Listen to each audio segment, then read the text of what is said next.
Hello everyone, स्वागत है आप सभी का इस चैनल के ऊपर। Today we are going to discuss about class 10th NCERT chapter number 3 pair of linear equation in two variables, यानी कि दो चर वाले रैखिक समीकरण। इस लेसन के अंदर हम 3.2 का क्वेश्चन नंबर 2 तक कंप्लीट कर दिए थे यहाँ तक। आज हम क्वेश्चन नंबर 3 देखेंगे। क्वेश्चन नंबर 3 में हमें कह रहा है कि भाई जो गुणांक है उनके अनुपातों की तुलना करके ज्ञात करना है। हमें बताना है कि जो नीचे समीकरण दिए हुए हैं रैखिक समीकरण वो संगत है कि असंगत है। तो फर्स्ट ऑफ ऑल मैं आपको बता दूं कि संगत और असंगत क्या होता है वो सबसे पहले हम समझ लेते हैं। संगत और असंगत, हमने द्विघात दो चर वाले रैखिक समीकरण युग्म का व्यापक स्वरूप हमने देखा था इससे पहले वाले क्लास में, जो कि ये होता है दो चर वाले रैखिक समीकरण का युग्म, जहाँ पे एक्स वाई ये चर होगा और a1 b1 c1 a2 b2 c2 ये गुणांक होगा।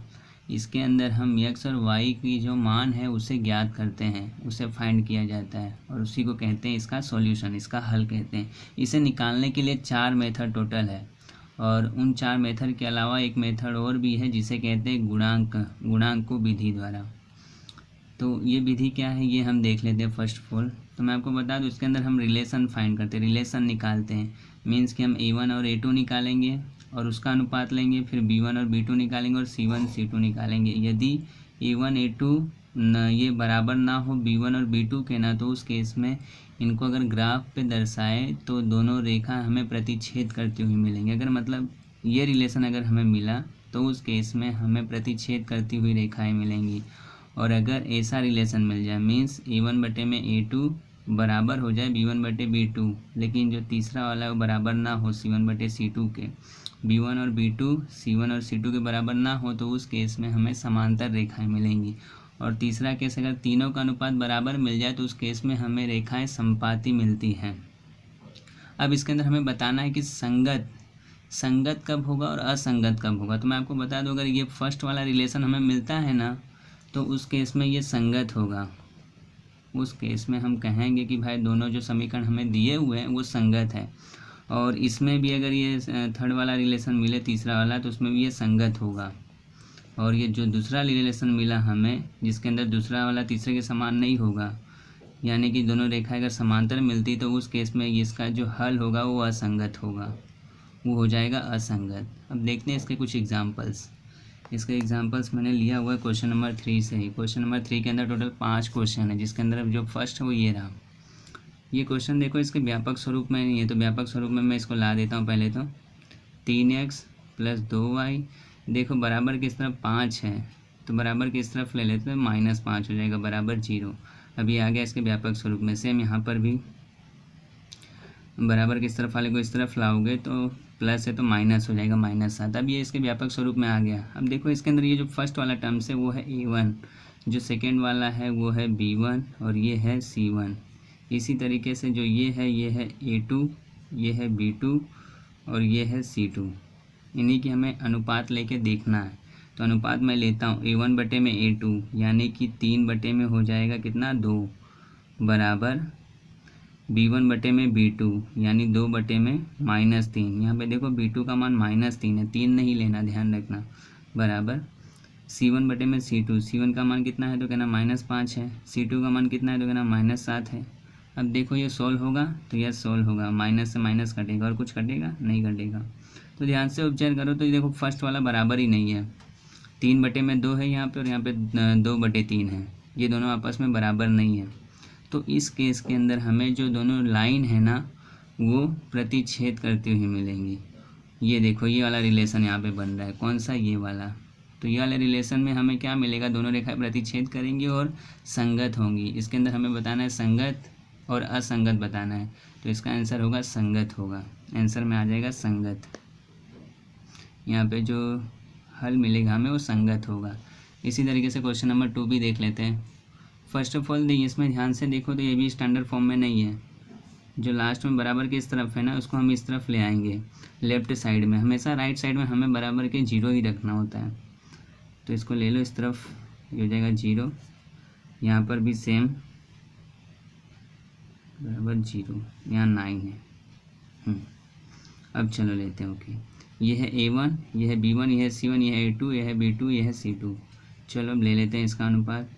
A1 बटे में A2, A1 बटे में A2 यानी 4 बराबर B1 कितना है तो कहना -3 है, -3 बटे में -6 बराबर C1 बटे C2 कितना है तो -8 है, C2 कितना है तो -9।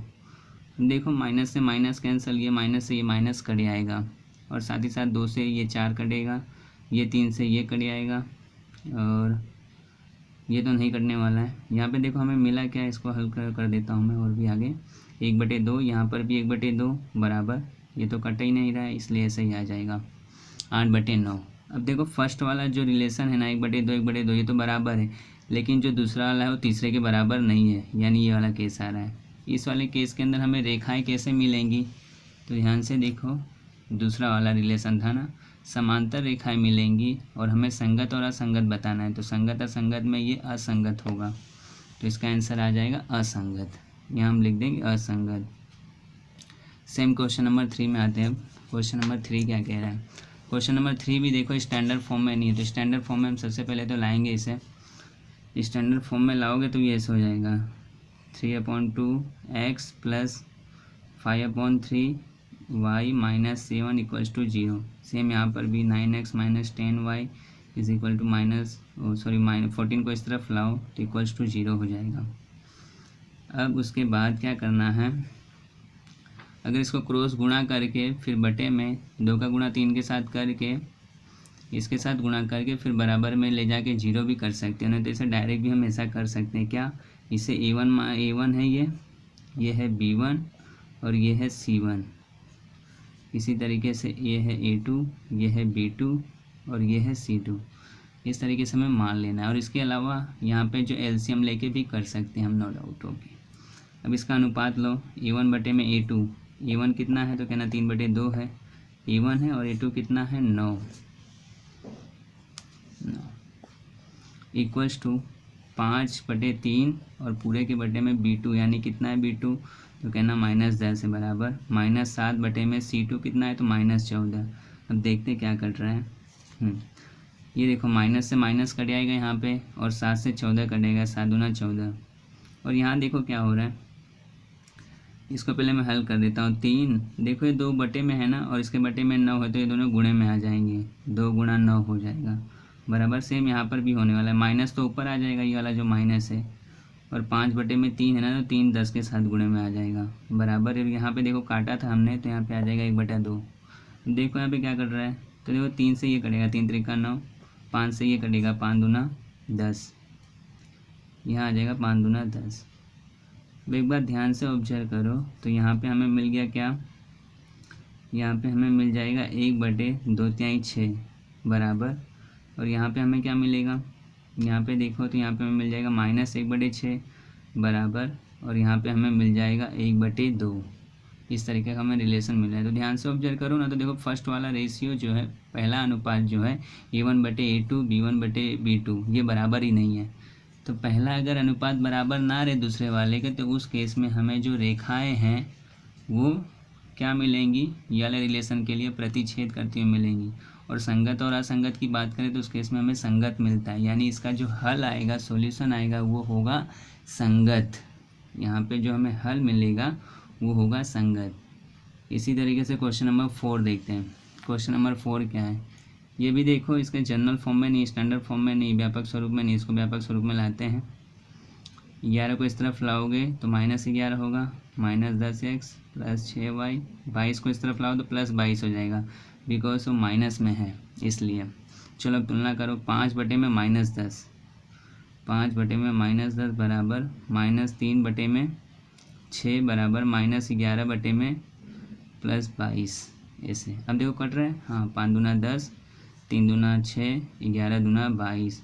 इसका तो सॉल्यूशन बहुत ही ईजी है, -1/2 आ गया यहाँ पे ऊपर माइनस था ही, बटे में 2 बराबर, ऊपर माइनस है ही है, नीचे 2। तो देखो तीनों का अनुपात बराबर आ रहा है। तीनों का अनुपात जब बराबर आए तो उस केस में क्या होता था, तो देखो थर्ड वाला केस, उस केस में रेखाएं संपाती होंगी, और संगत और असंगत की बात करें तो संगत होगा आंसर, यानी यहाँ पे हमें मिलेगा संगत।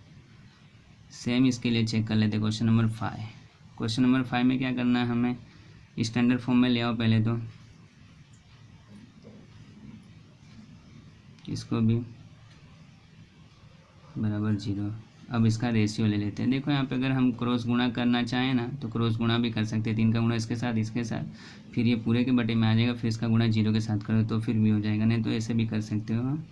A1 इसको हम मान लेते हैं ये A1 है और ये है A2, मतलब 4/3 पूरे के बटे में 2 बराबर B1 कितना है 2, B2 कितना है 3 बराबर C1 -8 है और C2 है -12, माइनस माइनस से कैंसिल।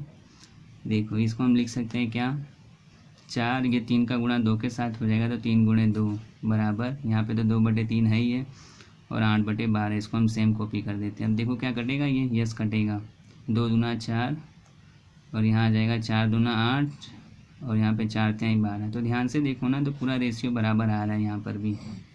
ये देखो इस केस में भी जो हमें हल मिलेगा ना वो संगति होगा, क्योंकि देखो ये पहले वाले क्वेश्चन जैसा ही है, इसके अंदर भी तीनों बराबर आ रहे थे तो संगत मिला, इसके अंदर भी बराबर आ रहे हैं, यानी इसमें भी क्या होगा हल हमें संगत मिलेगा।